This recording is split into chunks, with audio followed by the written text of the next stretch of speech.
నిద్ర, క్యాన్సర్ ఏమైనా రిలేషన్ ఉందా?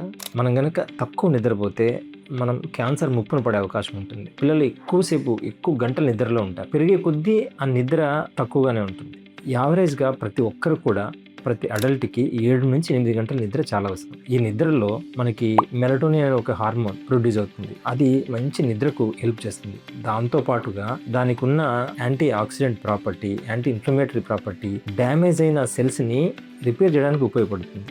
ఇంకా మంచి నిద్ర అనేది మన ఇమ్యూనిటీని పెంచుతుంది. మన కార్డియోవాస్కులర్ సిస్టమ్ అన్నీ కూడా బాగా చక్కగా పనిచేస్తాయి. బాగా నిద్ర ఉన్న వాళ్ళకి ఏవైనా దీర్ఘకాలిక జబ్బులు గానీ, క్యాన్సర్ బారిన పడే అవకాశాలు తక్కువగా ఉంటాయి.